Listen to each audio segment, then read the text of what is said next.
But over the last couple of years, we've seen some real moves in the world of PR. We've seen some real successes with trade unions coming over and realising the importance of proportional representation. We're now in a situation where 2/3 of unions support PR. This time last year at conference, we had a major victory on the conference floor where conference voted overwhelmingly for proportional representation. So we know that the membership is very much in favour. Polling has shown that sort of around about 80%. Conference votes back that up more than once. So we know that the membership is really on board. We also know that that goes across every sector of the Labour Party, every part of the Labour Party. We're a completely non-factional campaign. We have supporters from across all parts of the party, and which is really great. We're really proud of that as a campaign, and it's a really great thing within the broad church that is the Labour Party. So so that's roughly where we are. At the MPF this summer in July, Labour agreed that first past the post causes alienation and distrust in politics, and this year at conference what we really want to do is we want to see as many people as possible talking about the fact that there is this alienation and mistrust, and that Labour recognises that, and Labour recognises that first past the post is causing these issues, and we're going to hear a lot more about that tonight. But yeah, that's where we're at.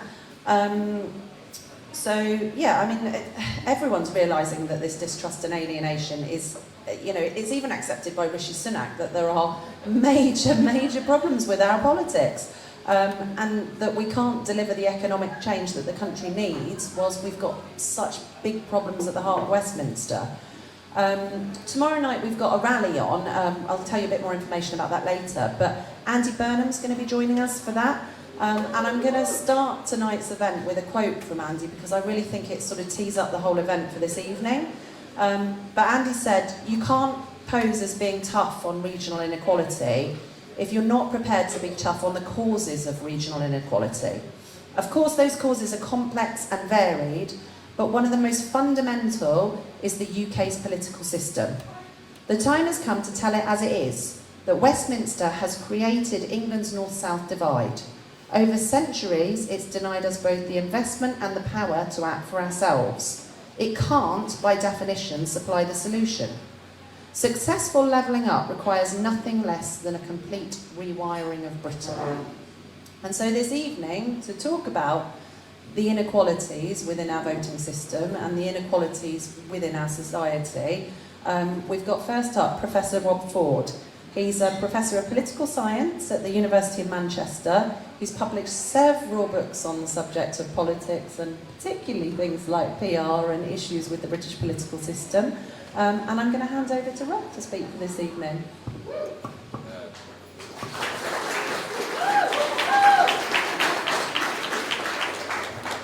Is that working? Great.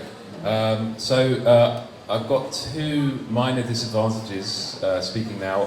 Firstly, and most importantly, I don't have my usual PowerPoints, which makes me feel a little bit naked as an academic. Secondly, as you can probably hear, I'm carrying a bit of a frog in my throat, so hopefully you'll be able to understand what I'm saying, and Strepsils will help. I want to open by making a case, possibly not necessary to this room, but I think an important point to make when making this case to people outside this room, about how it is the electoral system matters. Because one of the objections you get very often, and the polling bears it out, is this is just not what people care about. It's not their number one issue. What they care about is the bills they need to pay. What they care about is the waiting time for the ambulance that they have for their relative. What they care about is the ceiling falling in at their school, and so on. And that's true, but I think what that misses is that the electoral system, it's like the plumbing. Now, I'm not a plumber. I'm not very good with plumbing. But when the plumbing goes wrong, everything else goes wrong. Your house floods. It often floods with some pretty nasty stuff. So most of the time, we don't think about or care about the plumbing. But if the plumbing doesn't work, everything else doesn't work as well. And the first past the post electoral system doesn't work. It is bad plumbing, and it delivers bad outcomes. First of all, here we are at Labour conference. The first past the post electoral system for most of the past 70 plus years has amounted to Labour trying to run the 400 metres starting 50 metres behind their opponent. It is not fair, it is not balanced, it is not even. The system is biased against the Labour Party. It's biased also, even more so, against other progressive parties. Right now, that bias is perhaps as large as it has ever been. For the Conservatives to achieve a majority at the next election, they would probably need to lead in the popular vote by between 3 and 4%. For Labour to achieve a majority in the next election, they would have to lead by between 11 and 13%. That is not a fair contest, it is not a fair race. We should not accept a system that does not treat the main parties the same. Secondly, one common argument made by proponents of first past the post, and once again popular with some of the polling suggesting that Labour may, despite these disadvantages, achieve a majority, is that it delivers strong and accountable government. Well, it doesn't, and it hasn't. I almost feel like at this point I can sort of skate over more quickly these days, because just look at the past decade. Where's the strong government? Where's the accountable government? This is not a system that is working as its defenders claim it does. Now, we shouldn't be arguing for electoral reform just in terms of which party benefits from the electoral system. We also need to think about how electoral systems link to outcomes more broadly. And here I can go a little bit full geeky academic. I can get into the pipes of the plumbing. There have been lots and lots of studies of this comparatively across the world, and they all draw fairly similar conclusions. If you want progressive, broadly conceived governments, progressive, broadly conceived cabinet ministers, that happens more often under a more proportional electoral system. If you want progressive economic outcomes, that happens more often under a proportional system. If you want greater democratic engagement, that happens more under a proportional system. If you want better laws delivering equality and rights for minorities, that happens more under proportional electoral systems. The range of progressive goals that are delivered more often and more reliably under progressive systems is very, very long indeed. If I had my slides, I could show you I had to make the font really tiny on that slide in order to cram in how many different outcomes are better under proportional representation in all the comparative evidence than under first past the post. There's really nothing on the other side of the equation. And one of the reasons for that, it's not like an accident, and it's not like these kind of, another objection would be, oh, well, that's just because it's the political culture of countries like Sweden. Well, no, it isn't, because proportional systems are used all over the place. But it's also the nature of proportional systems. There's two things that proportional systems do that are really important. Firstly, they force the main centre-left government to bargain with parties to their left and with parties to their right. Now, why does that matter? Well, firstly, it brings voices further to the left into the conversation, and that helps to pull things in a progressive direction. But secondly, the bargaining process entrenches outcomes. I don't need to tell you, as someone from Manchester this week, why entrenching policy outcomes is really important. Getting cross-party commitments to policy outcomes is really important. When you have a more proportional system, everybody has to bargain more, and that means you get stabler policy. That means when you get reform, reform sticks. Our system is chronically unstable by design. Everything that's done by one government can be binned off by the next government. Maybe we get a majority Labour government next year, but it won't last forever. And if you want the things that government does to stay, you need a system that makes the other side bargain too. It's very, very important. And we know that this is what happens. It's not just theory. My final point of view is consider New Zealand. As a cricket fan, I've been considering New Zealand this week because they thrashed the England cricket team a few days ago. In New Zealand, they switched from first past the post to proportional representation in 1996, one of the only countries to do that in the past few decades or so.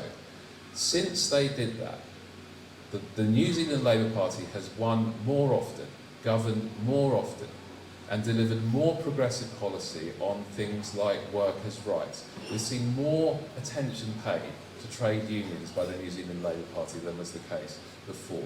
The things that critics of electoral reform argue will happen to our system if we get in, that it will be an open door to extremism, that it will lead to fragmented and unstable governments. These things have not happened in New Zealand. Instead, you have more parties represented, you have happier voters, you have more Labour governments, and you have better policy outcomes. Now, isn't that the kind of world we should be wanting to aim for? Because that is the kind of world that getting the plumbing right can deliver for us. Thank you.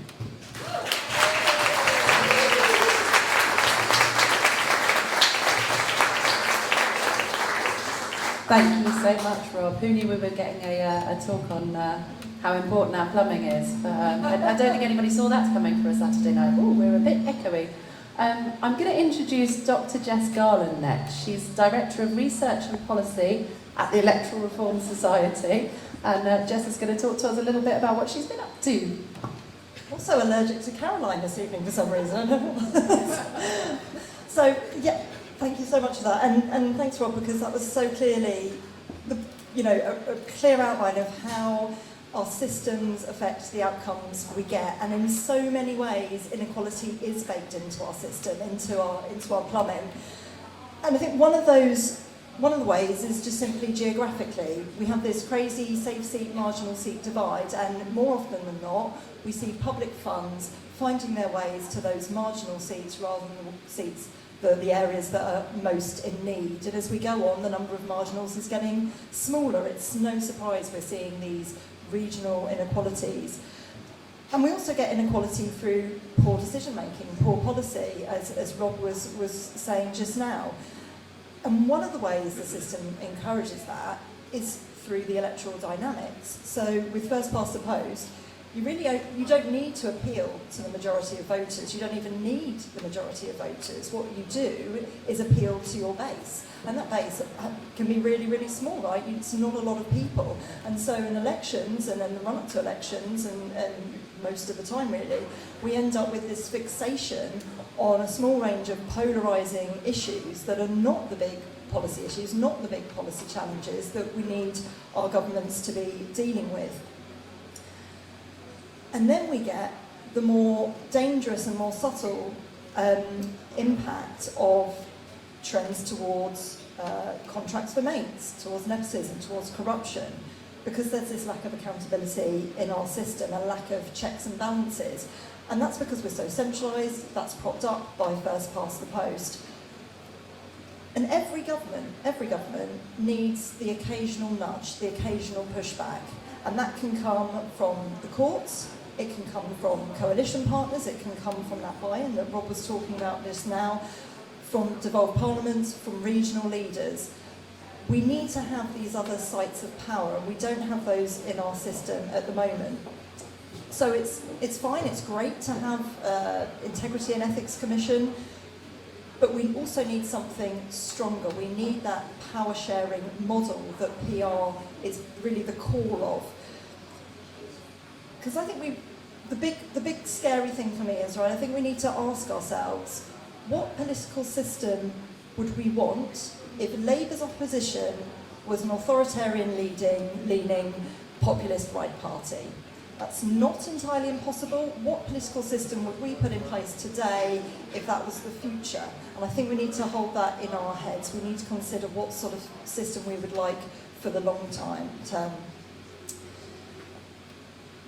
I think also it's worth saying that whilst sort of these issues, constitutional protection, policy making, are not the sort of things you would normally be chatting about in a cabaret bar, people really do care about this, right? The public are absolutely concerned about these things, right? Exactly what we're talking about tonight. They're really concerned that their areas, their local areas are being left behind. They're really, really concerned that the big issues aren't being addressed. When we surveyed people, significant majorities of people felt our political system wasn't up to dealing with climate change, couldn't deal with housing, all the big issues. They're concerned that our politics as it is isn't going to address them. And people are concerned about where public funds are going and that they're going to line the pockets of big business. So, you know, these are not niche issues anymore. This is the mainstream issues. This is what people want to see. They want to see change to our system. So I think for regional equality, for rebalancing the economy, for dealing with the big challenges of our time, for rooting out corruption, all these things that a Labour government would want to do, they all do start with the system. But it also means we need to change it quickly because we really don't know what's coming down the line.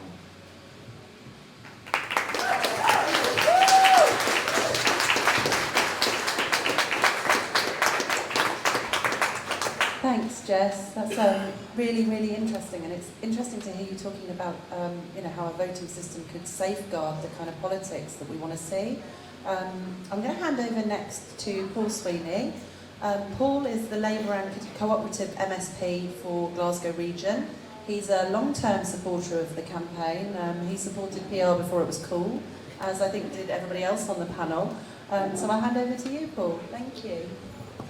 Well, we are certainly unashamed nerds when it comes to proportional representation, but I think it's increasingly becoming a spicy appetizer for the conference ahead. Second year running, and it's great to have people here in numbers, even more than last year, coming off the back of a successful victory at last year's conference and ensuring that we put proportional representation at the heart of Labour policy. So we're buoyed by our success last year, buoyed indeed in the last couple of days with the victory in our by-election in Scotland, which shows us on track to hopefully be able to form a government for the first time in my kind of adult life, which is great, But we shouldn't have to wait so long for these breakthroughs. I think we need to recognise, as has been discussed, how the game is rigged against progressive voices, and it's unjust. It's unjust and unfair, and produces deep, deep dissatisfaction in this country. A visceral sense of this political system does not meet the needs of the people, and it's expressed in very destructive ways. People don't turn out to vote. They can often, be, really alienated or increasingly move towards extremist voices as a means of trying to find some sort of agency in society. And we see this kind of vicious cycle perpetuate itself. We saw it in the near breakup of the United Kingdom in 2014, and of course we saw it in Brexit in 2016, and in the subsequent inability of the House of Commons to come together to find a way forward between 2017 and 19, and then the explosive result of the 2019 election, which has produced this increasingly authoritarian, bigoted, disgusting Conservative government. And we just saw the culmination of that last week in that conference in Manchester with some of the most atrocious things that I've ever heard said by government ministers in my life. Absolutely appalling appeals to bigotry, prejudice, hate being fomented in an increasingly desperate attempt to coalesce their vote in a very narrow sliver of the population. This is not cutting any ice with the people of this country at large. People of this country at large are actually disgusted by what they're hearing, but it's ringing true with a very narrow, calculated sliver of key constituencies that they think they need to press the right buttons with, and then that might unlock some sort of pathway to power at the next general election. But it's producing very destructive results. The ultimate trolling of arriving in what is arguably Britain's second city to say we're cutting the vital railway link that was going to bring economic growth to the north of England. How appalling is that to do that, treat the people of that city with the contempt they did? And it's not just Manchester, it's the whole north of the UK that will be destroyed by this.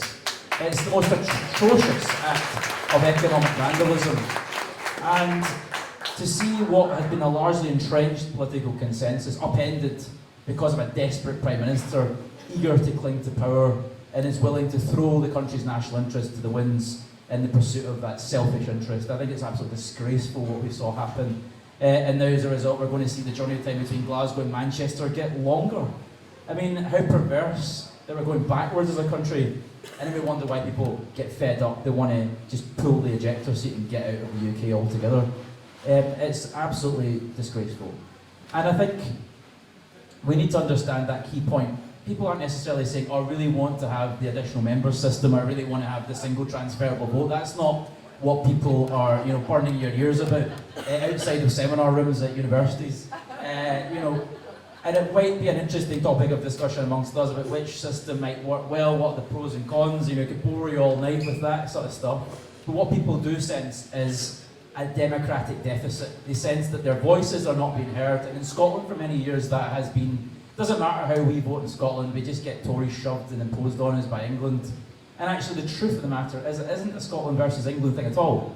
What it is the first past the post system versus the British people. That's what it is. The true democratic deficit is across this country. Because we know that in every general election since the Second World War, majority of votes cast in that general election, in every case, apart from one I think, has been for centre-left parties.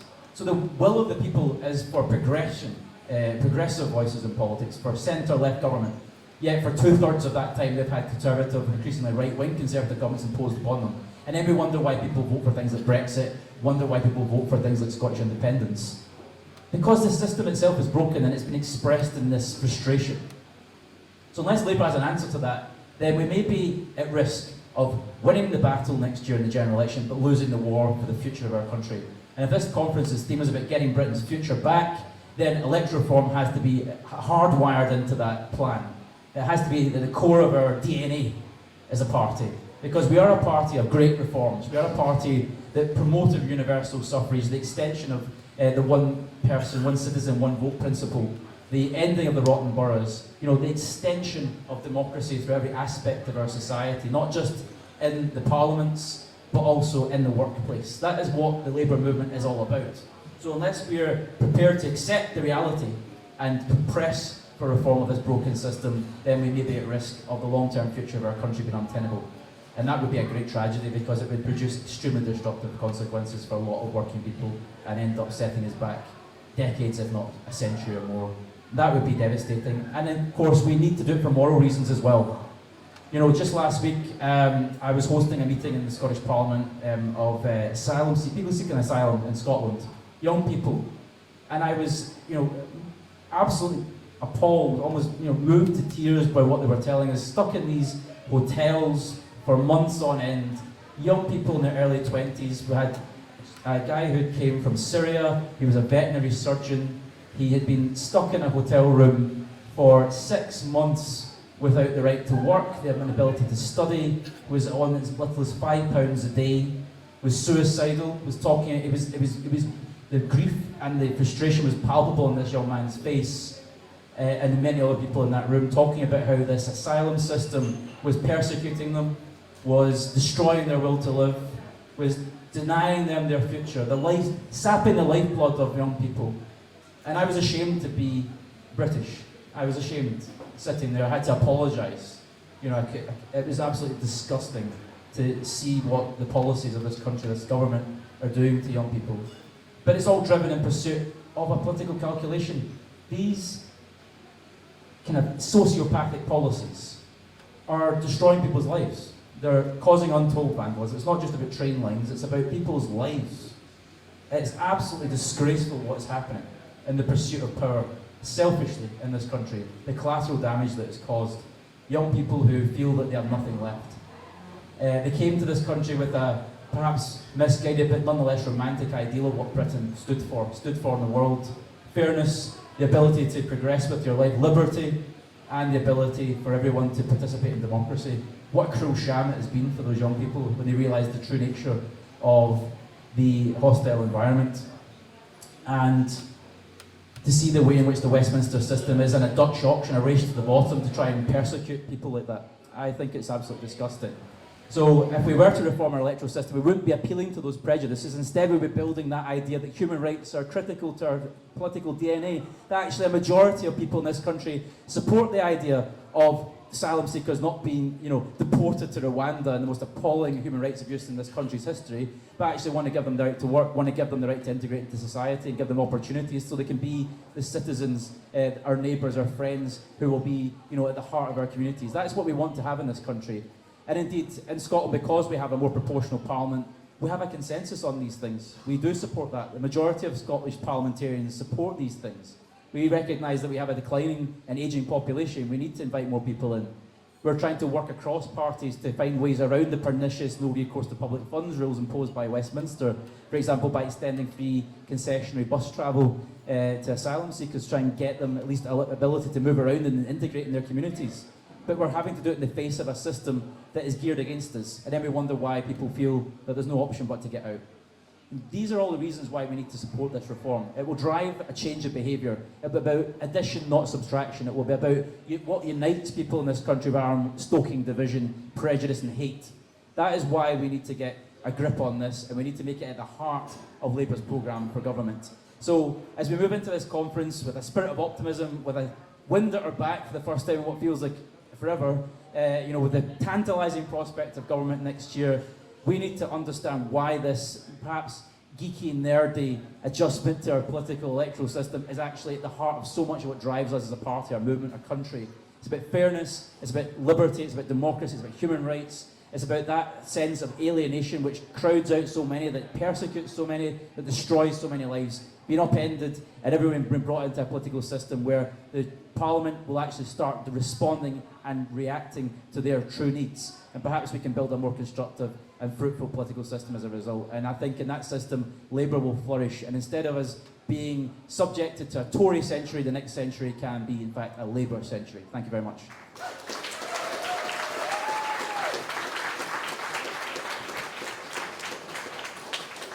Thank you, Paul. I think we would all love the idea of a Labour century, wouldn't we? And it's just like, it's great to hear you talk. It's saddening and depressing, the state that the UK is in. But the idea that first past the post is first past the post versus the British people. And the flip side of that is actually PR gives us something hopeful. And it gives us something back, and that's, being able to unite around. I said earlier about how we are a campaign that spans the entire movement, and being able to unite around something positive, something amazing that we could do. We are the party of reform, and, this is a reform that needs to happen to make, better UK. So it's really great to hear from you. Thank you, Paul. What I'm going to do is open up the floor and let the audience put forward some questions. So if you've something to ask, then do raise your hand. And also, I think there's some food going around, so make sure you get something to eat. I'm going to take questions in threes. I'm going to go for, there's a lady there in the middle, there's a gentleman at the back, and then I'll take one of the gentlemen at the front, and I will come back to you.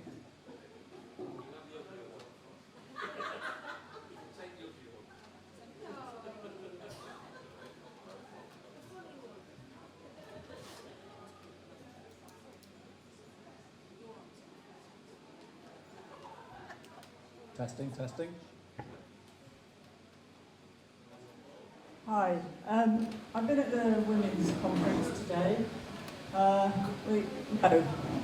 Broad-ranging recognition of the amount of hard work the Labour Party is going to have to clear up the mess that the Tories have created in the last 30 years, and palpable enthusiasm about the prospect of what is a likely Labour victory. I'm expecting more of the same between tomorrow and Wednesday.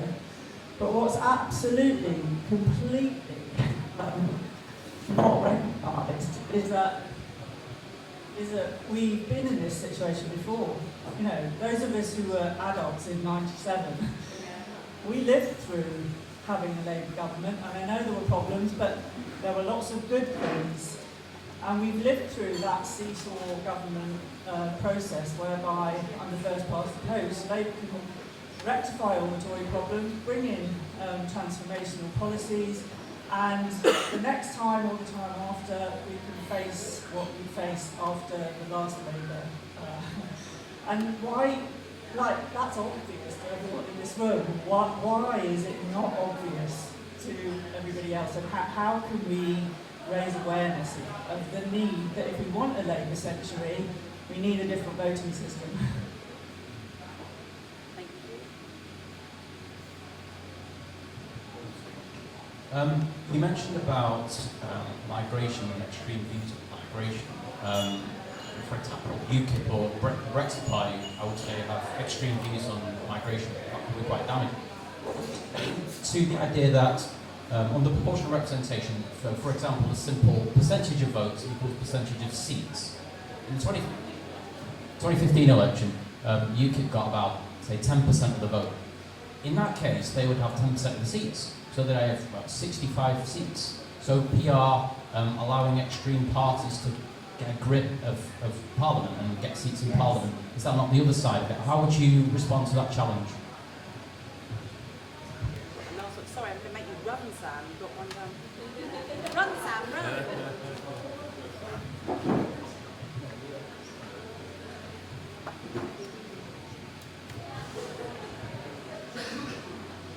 It's along the same lines as the fella just asked his question there. So whenever this comes up, a lot of people, that, you know, within politics basically, just think, well, yeah, you can see the plus side of it.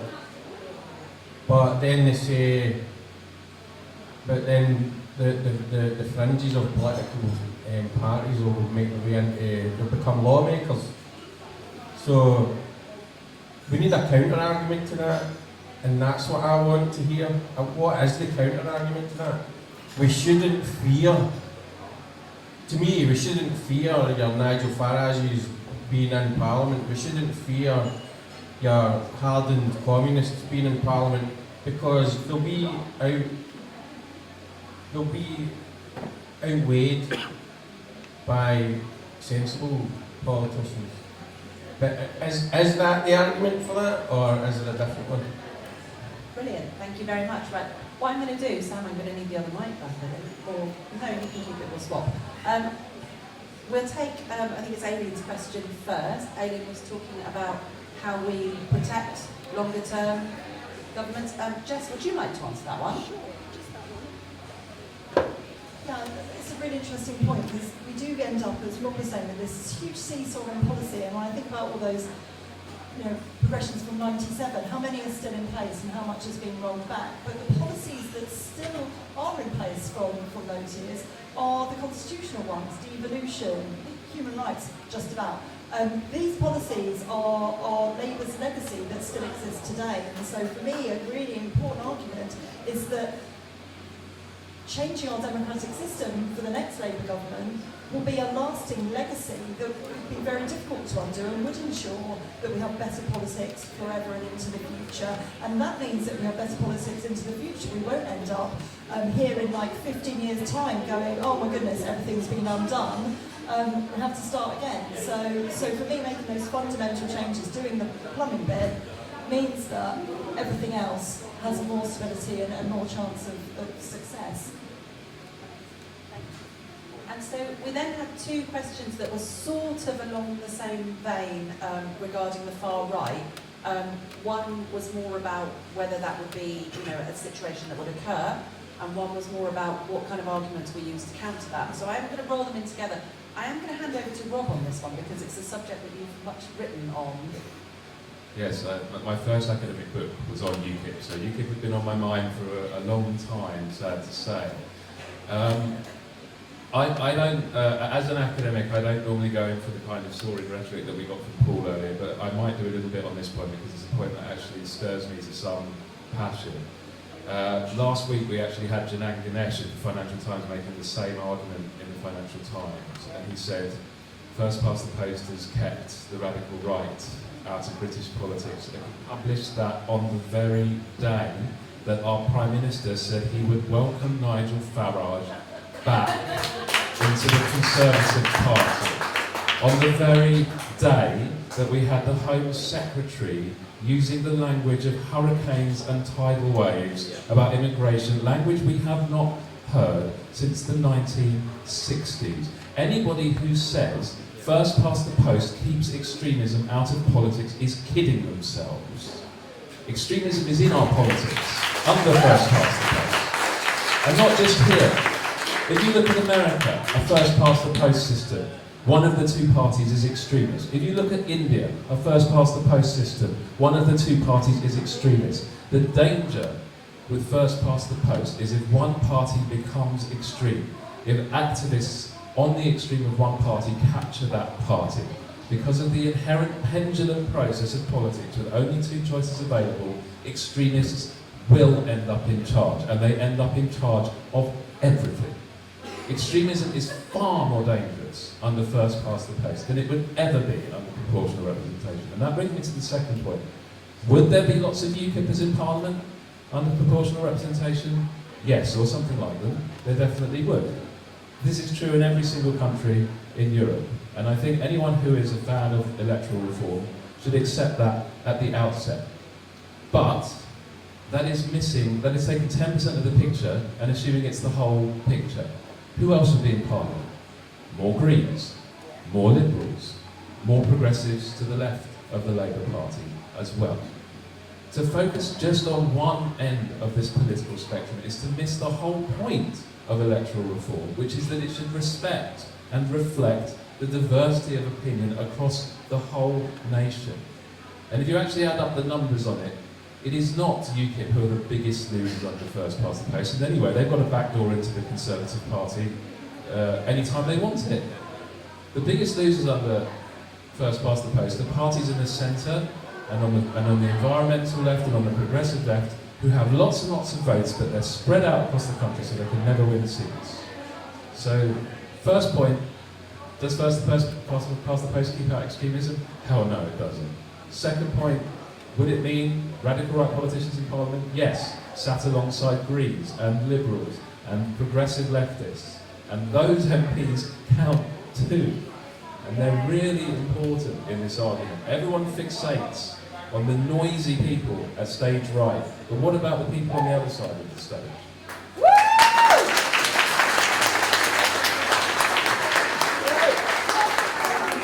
Thanks, Rob. Paul, did you want to talk a little bit about that as well, given that you have a parliament where these people can get voted in? So I'm going to hand over. Well, I would say, there's nothing to fear from this reform because we've had it for a quarter of a century in Britain, we've had it in Wales and we've had it in Scotland, and it hasn't produced this monstrous sort of destructive situation where extremist voices have come to the fore. In fact, if you compare the performance of the House of Commons to the devolved parliaments in the last 5 years or so, I think they've been paragons of stability relative to the House of Commons. When you had the perverse situation, for example, in 2017 where the Conservative government was dependent on the extremist DUP to get their business over the line and to have a stable majority in Parliament. And now, of course, as was discussed there, you have basically entryism of the far right into the Conservative Party, which is influencing the decision-making and the behaviour of some of the key ministers and the Prime Minister of this country, from pandering to UKIP over the Brexit referendum to everything that's happened since, and now increasingly these culture wars which are causing untold damage to our social fabric. So I think we have a lot to be scared about under the current system and not much more to fear with regards to proportional representation, because we've had it in Britain for a quarter of a century now, well established, and actually it produces pretty stable consensual outcomes. And I think what the lady was saying there as well about entrenching reforms and having stability in how we move forward, not having these crazed extreme movements where you have efforts to build things up over the years of Labour governments and then the destructive orgy that then comes in its wake with the Conservatives rolling everything back. We need to overcome that. We need to have a more stable approach which reflects the settled will of the British people, which is to vote for centre-left parties rather than having Conservative right-wing governments imposed upon them, which produces really destructive alienation and frustration.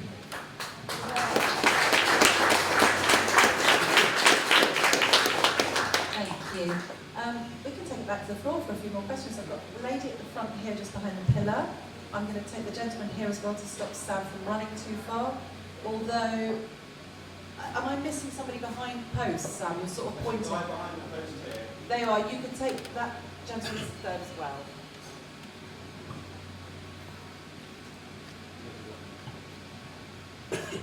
Hello, and I'm sorry for being a bit late. So my name's Sarah and I live in West Yorkshire. Yay! And, the pillar spoke to me. It's very disconcerting. Yeah, and I think there's it's a comment really rather than a question. I think there's something actually important about hearing extremist views in public, because the thing is, at the moment they're all in the underground or they're on the internet, and there's no sort of open democratic rebuff to those arguments. And I think it's actually, if you have someone standing up in the House of Commons or whatever, spouting their sort of right-wing nonsense, and then there are people rebuffing them and giving them a counter-argument, that's actually then can be heard by ordinary people. So when you hear that then in the pub, and there's that same, sort of somebody spouting a load of toxic nonsense, you've got those arguments because you've heard one of the other politicians saying it, and I think there's actually a positive about that. And actually burying right-wing extremists in the underground, in the undergrowth, although that's a tempting thing to do, doesn't actually work, because actually they just populate YouTube and Facebook, and they come up, and then you just end up with people with extremist views that don't get counted. So I actually don't necessarily think it's necessarily a negative.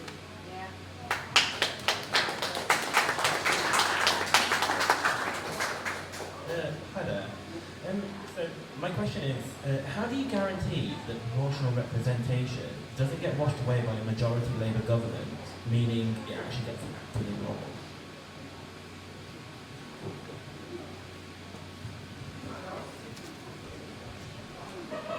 Let's watch Sam run a little bit more, just keeping it a bit. I'm a bit confused. Sorry, can you hear me? Yeah. There we go. I'm a little bit confused on how we're going to achieve PR in terms of like a procedural way, because a referendum is not really an option because it's a little bit nitty-gritty for the general population to understand without meaningful what PR is, seen in the 2014 AV referendum. Sorry. So I'm a little bit confused how we're going to make a major constitutional change without a referendum.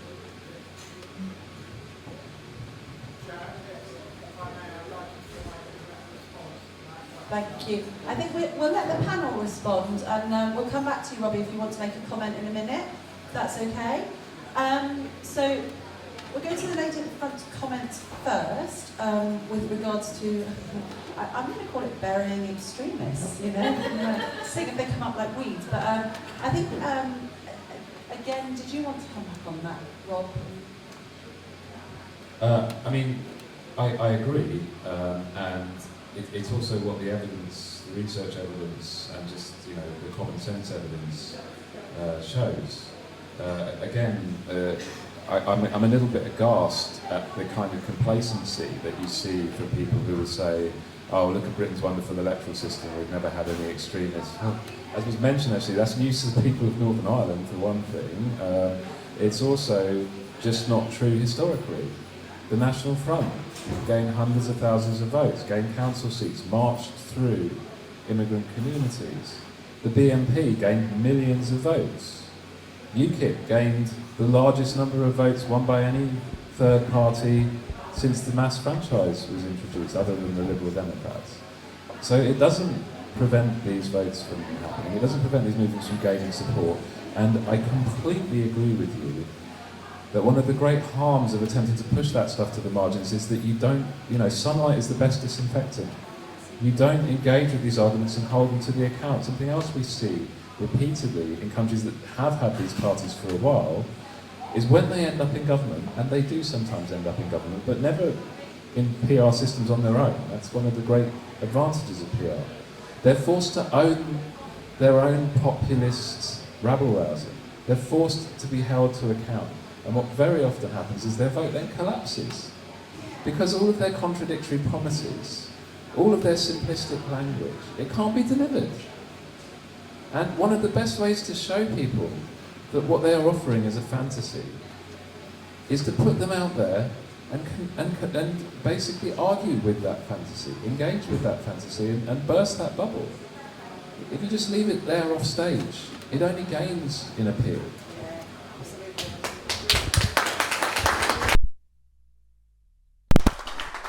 Thank you. Very pleased to hear someone saying sunlight is the best. Kinnock likes to use that one quite regularly as well. So it's a very valid point. Paul, I'm going to come to you to answer this one about how we, what we do in the case of a Labour landslide. How do we ensure we get PR? Yeah, I suppose that's maybe what was briefly referred to as well in 1997, that there was the Jenkins report and there was this agenda for reform that then was swept away in maybe the hubris of a Labour majority. And I think we have to always bear in mind that the long-term implications generally are that Labour is disadvantaged by this system. We must always be that warning signal that we cannot get complacent, that we cannot simply take our brief periods in government for granted, and we should be having a mind towards the broader strategic need for that change, because ultimately Labour, having existed for 124 years, has only been in power for around 30 of those years, so it's not been a long-term system that advantages the Labour Party, but also that contradiction in votes cast to the representation in Parliament is a critical poison that needs to be drained from our democratic system. And it also hints at that point about how did you introduce it, because we may get caught in the tactical horns of, we need to do a referendum, we can't introduce such a reform of such magnitude without a referendum. I think that's a bogus argument. I think it's a nonsense argument, and it's a malicious argument that is presented by the Tories to try and spoil things. Because the referendum is a fairly novel and rather alien concept in British constitutional history. We've enacted huge sweeping reforms through Parliament. We are a parliamentary democracy. So if there is a majority in Parliament, we've had the creation of the Human Rights Act, the creation of the Supreme Court, the Great Reform Acts, universal suffrage. There wasn't referendums for these things, and I think we need to just accept, yes, we're going to do it. If they want to do a referendum, perhaps it might be on the type of electoral system we want to introduce. Maybe that's the framing we should be looking at. Let's have a priority ballot on which type of system we want to look at. Or shortlist some systems that the British people can indicate their preferences for. Maybe that's the process we should be looking at. But I think the actual fundamental question should be, no, this is not up for discussion. There's never a referendum on having first past the post. So let's not get hung up on that. In fact, I think there was a legislative process in the 1930s to introduce single transferable votes and replace first past the post, but it never happened because of some, Second World War broke out or something. I can't remember exactly what happened, but whatever happened, it didn't happen. And as a result, a huge unfinished business is still there to be done. And if we don't act quickly, these things end up blowing up in our faces. And I mean, if you look back at our history, look at what happened in Ireland. With their failure to respond to the needs for home rule, ended up in a revolution in a separate country. So if we don't wake up to the need to reform, then it might explosively blow up in our face. Thank you. I think I'm gonna come to you in a minute, Jess, because I'd like you to talk a little bit about sort of what Paul wandered into. But I know Rob's got some points that he'd like to make about New Zealand as well in that vein. So. Yeah, I mean, I just wanted to make a point about the ways in which this can be done, because I think, like many questions in British politics, we end up getting trapped in a very stale false binary. The only options are the government imposes this by fiat, or we have a yes-no referendum on a question that hasn't been fully thought through, that the public doesn't really understand. But those are not the only ways of doing things, and other countries have done things differently and better, and so we can learn from that. In New Zealand, they didn't just have an up-down referendum on the electoral system they had now. They had an up-down referendum on whether they wanted to keep first past the post. They had a referendum on whether people were happy with the existing system. Then, when that referendum delivered a strong no, we're not happy outcome, they launched into a major process of consultation to figure out what systems to put on the ballot in another referendum.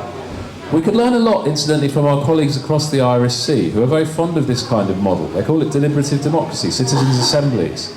Get randomly selected groups of people round to think this stuff through in depth. Argue out the issues, hash out the issues, before you decide what to put on the ballot paper to everybody else.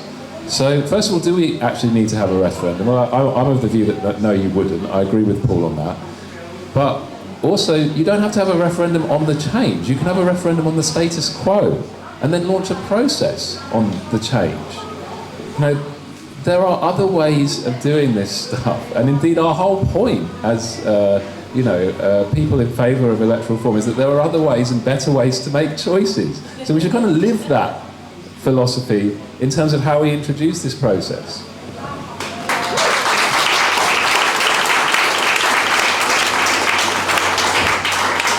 I'm going to come back to Jess for the last question, which was, again, it was sort of more going into how we could implement and how it would actually happen. And I know Jess has done quite a lot of work on looking at models of this within ERS, so I'll hand over to you, Jess. Sure, well, I'll just underline 2 points there that Rob and Paul have made on the referendum. Absolutely agree that it's absolutely not necessary, we're not required to do it, but just two things to bear in mind in reference to what Paul said there. Do always remember or think who is pushing most hard for a referendum, and I think when you see where that's coming from, it's quite informative. But also on your point there, Rob, about about the status quo, a referendum on the status quo. Very difficult to ask people to vote on something that they haven't experienced. So let me add into the mix: try before you buy referendum. Change the system and then ask if you want to keep it that way. Is another option to consider. But plenty of options, not just, as you say, not just the referendum or not. But in terms of how we get there, I mean, it's really important that we answer these questions like, what does it look like? What's the process? Institute for Government have just had a report out looking at, what are the constitutional implications of this? And I find this all really healthy, because what we're actually saying is, this is the direction we're heading in, this is what everyone wants, this is how it's, what it's going to look like, and then this is how you make it happen. And I find it really positive that once we're in the slightly tedious weeds of, what does this mean for government formation? We're getting really close, right? We're getting really close to saying, this is how it's going to happen, and this is what it's going to look like. And I think we're on a huge, forward-moving journey, all of the organisations working for PR, to say, we have the answers, we're ready to go, the bill's written, okay? So make it as easy as possible for this to happen, and then it's really positive that all that work is going on amongst all of us to make sure that we have answers to all those questions, and we're making it as easy as possible for policymakers just to press the go button. Right, I will take another round of questions. I've got the guy at the back there with a stripy shirt. I've got the lady in front with sunglasses on her head. And I'll go the gentleman in the front here with blue.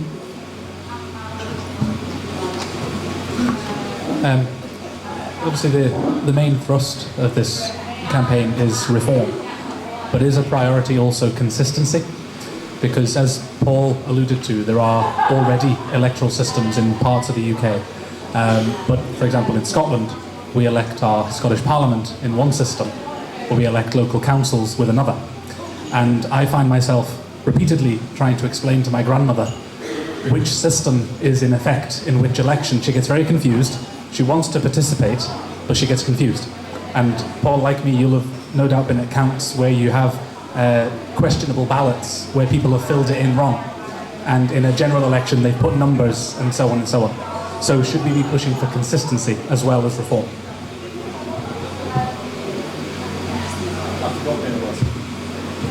Hi. My question is about how many MPs do we have, and don't we need more? Because I just read recently an analysis that says London needs 25 more MPs. So my question is, how do you calculate how many MPs we have? And I found out that if you do it on the constituency boundary calculation, they don't do it by population, they do it by how many people are registered to vote. So in London you get an inequality of representation.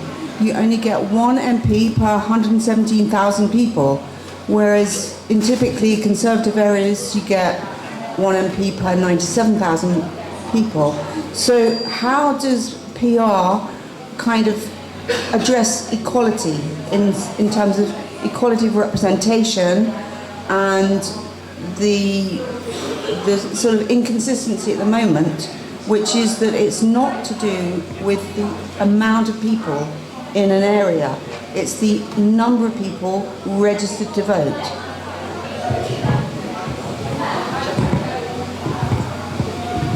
Hiya. So my question for the panel is that we all in this room seem to be agreed on that we need proportional representation. The question is, how far is the leadership of the Labour Party? You know, who is for it and who isn't, and why is it stuck? If 80% of the people want it, where is it stuck? If there's a Labour government that comes into power and we have a landslide or whatever, you know, is this going to happen or not? Is the leadership for this or not? And if not, then you know why? What's happening? Thank you very much. Right, for the first question, we were talking about consistency in voting systems. The second question was to do with voter equality, linked to seats and number of people registered to vote. And the third question was about where the PLP were. I'm going to take these in a slightly different order because I think they will be answered in a slightly different order. So I'm going to go to the lady in the middle first and talk about voter equality. And I'm going to hand to you, Jess, to start off with that one. The lady there is absolutely right, because we have a huge number of people who aren't registered, and that of course affects drawing up of boundaries, and there's some really simple ways of fixing that. It's by automatically registering people to vote. So that for me is a very obvious and cost-efficient solution, and then we would be on the road to making sure that everyone can vote. I just wanted to touch on the systems one as well, because so often confusion and spoiled ballots are not to do with the electoral system, but to do with ballot design. I know this is really technical, but ballot design is really, really important. And this whole argument we had about changing the system for electing mayors on the basis of one election with a really, really poorly designed ballot, I think we have to be really clear on this. It's not that people struggle to put the right thing in the box, it's that people are given a really bad piece of paper in front of them. And so I know it's kind of like techie point, but it is used against having PR when it's just pointing the finger at the wrong issue. So I think that's an important point to be aware of. This is getting into the kind of geeky stuff I really love, first of all. I mean, on the equality of representation point, though, I just wanted to expand on what Jess said, because I think she's absolutely right, and I think that this actually touches upon another really important point, which is electoral reform to our representative systems of government are not just about the rules we use to decide who gets into Parliament. They're also about the rules we use to decide the boundaries of constituencies, which is the point you were making, and also the rules we use to decide who is eligible to vote. And really we should be trying to reform all of these things, because there are injustices in all of these things. It is indefensible that we use a register for deciding constituency boundaries. This wasn't done for any principled reason, incidentally. It was done for administrative convenience back in the 1940s. And the people who did it said, well, this just makes it easier to figure out who lives where, and it doesn't make any difference. Now it makes an enormous difference, and essentially means that places with lots of people who aren't on the register are systematically underrepresented. But actually no other country on earth does this. They do it all by census population. Why should we not do that? That could be done on day one of a Labour government, incidentally, and should be. But there is also another point. My mum came to this country, my late mother came to this country in 1976. She never took British citizenship. She was an EU citizen. She worked for the NHS her whole career. She never got to cast a ballot in Westminster elections. There's no reason for that. We should make it much easier for people who are resident here long term to vote in our elections, either by making it easier to acquire citizenship, because it is a scandal that it costs £12,000 for a family of 4 to get citizenship, and or by making it easier for people who have settled here for a number of years to participate in our democratic processes. If you poll people on that, everyone, the vast majority of people, 70–80%, say the people who've been here 5 years, working, paying their taxes, playing by the rules, give them a vote. So again, do that, day one. And then on voting system, I love this stuff, obviously. The ranked choice voting system, and does it confuse people? Here's 2 places where that argument has been made that I'm aware of.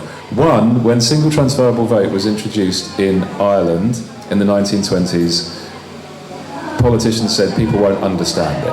And secondly, when it was introduced in my university's Senate, we were told academics wouldn't understand it. In both cases it was wrong. It is not difficult for people to rank things. They understand it. It's a perfectly understandable system. And I agree consistency is a good thing, but I don't think it's that important next to other kinds of things. I think it's a desirable thing, but I don't think it's the most important thing. Thank you. I'm now wondering how many spoilt votes there are on things like Strictly, or whether the British public can cope with voting or not. So I think we've all had a bit of a lesson this evening. I'm going to jump to the last question, which was about the PLP and where we are with electoral reform, and we've got that 80% support within the membership. And Paul, I'm going to hand this one to you, although I'm sorry to put you on the spot with a tricky one. Yeah, I think it's been really encouraging to see the groundswell of support. You know, I haven't done a survey of colleagues in the Parliamentary Labour Party to figure out exactly where the percentages sit, but I think we are, if not already in a majority situation, we're not far off of it. I think I would say a majority of the Parliamentary Labour Party are supportive of this reform, and it's reflected in the constituency Labour parties across the country, which now I think 60% are in supporting reform.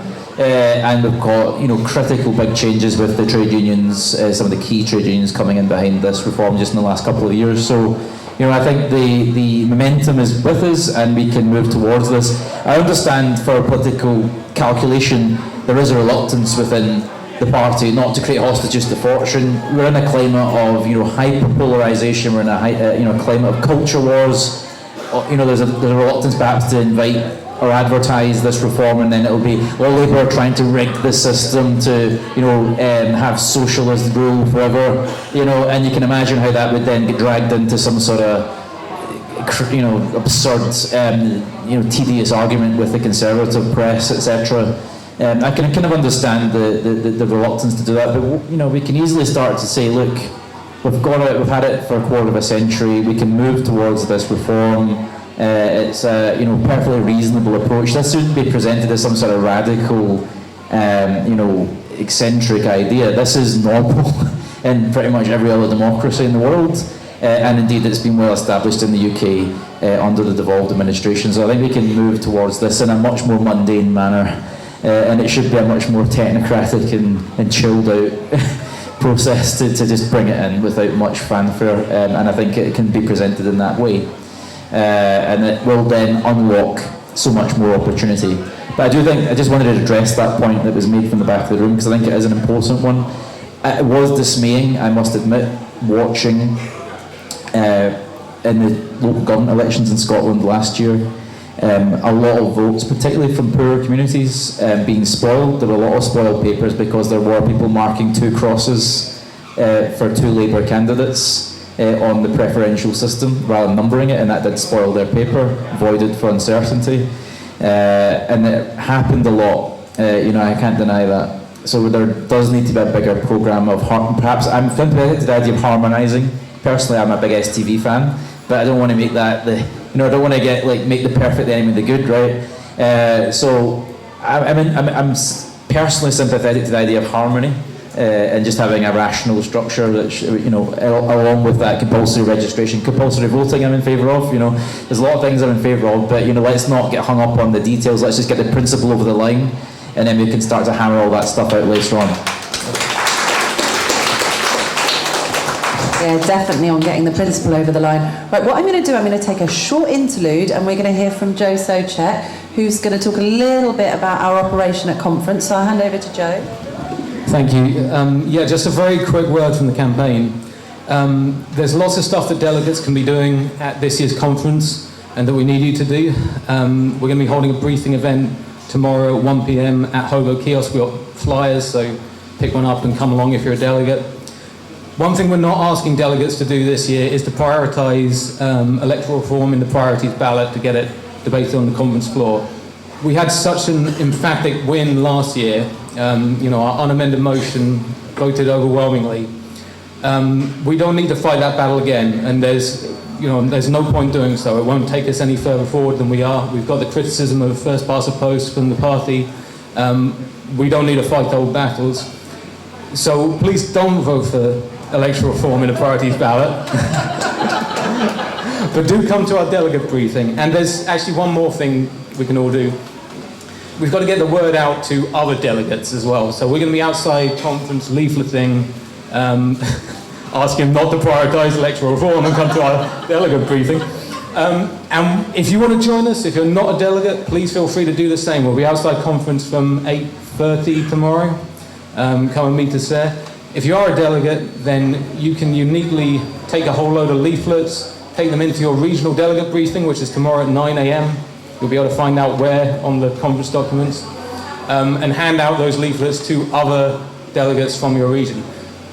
My colleague Sam at the back has leaflets in tote bags, so you can go and pick some up from him right now, take them along tomorrow, hand them out, and yeah, hopefully we'll get a good turnout at our delegate briefing, and not at the priority ballot. Thank you very much. Thank you, Joe.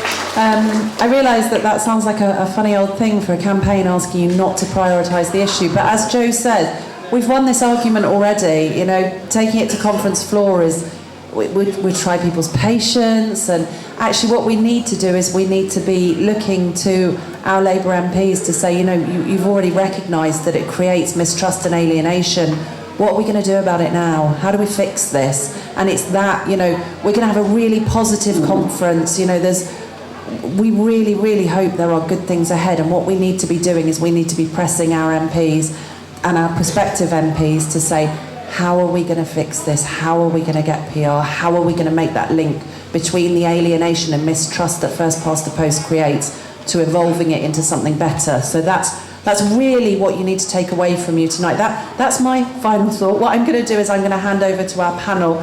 Thank you so much for joining us this evening. I'm going to hand over to all of you for a final thought on anything that you think that the audience would like to take away this evening. Jess, I'll come to you first.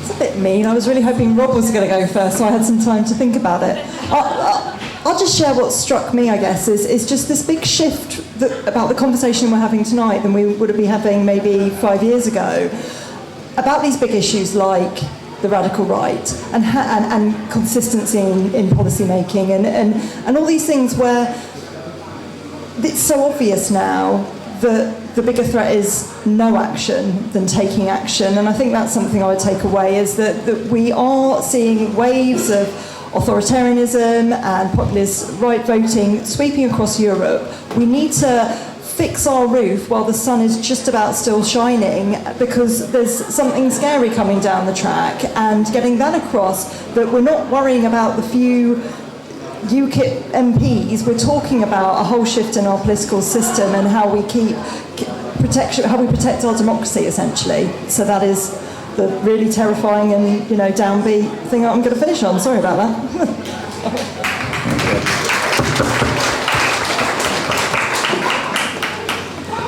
We can't just win the battle but then lose the war. That's the thing that keeps me awake at night. And the thing that was alluded to earlier was, what do the Conservatives do in reaction to Labour winning the next general election?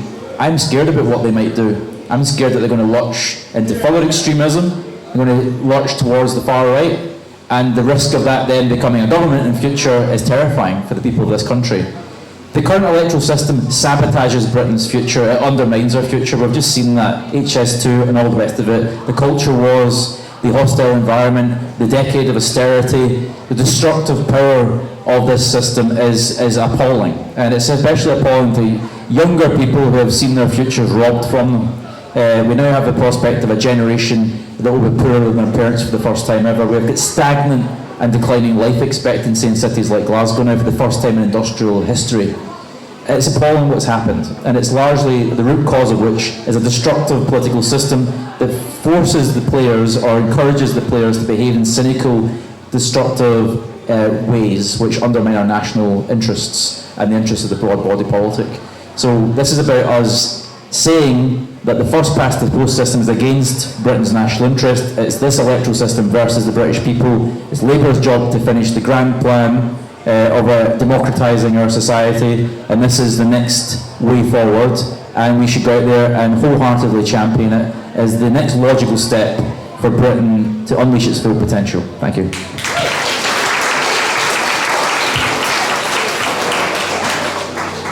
Seeing as I'm sat on the stage in a cabaret/comedy club, I wanted to take a little bit of inspiration from improv comedy.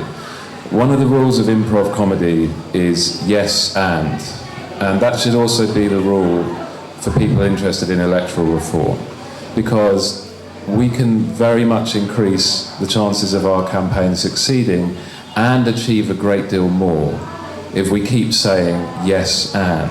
Yes, electoral reform for Westminster and reform for a broken medieval House of Lords. Yes, electoral reform for Westminster and genuine devolution for the English regions that are being left out of the political conversation. Yes, electoral reform for Westminster and reform for a system of local government that is not working and not delivering. If we can build this into a package of reform, not only do we make it more likely that the thing we care about most in this conversation succeeds, but we get a whole bunch of other stuff that's so important done too. This is a new Labour government, the first, like Paul, it'll be the first in my adult life coming in. There's a moment here where we can achieve not just a reform to the rules for electing our politicians, but reform to our whole political system to make it fit for purpose for a new century. And that should be the goal from day one, if, and I hope when, Labour come in next year.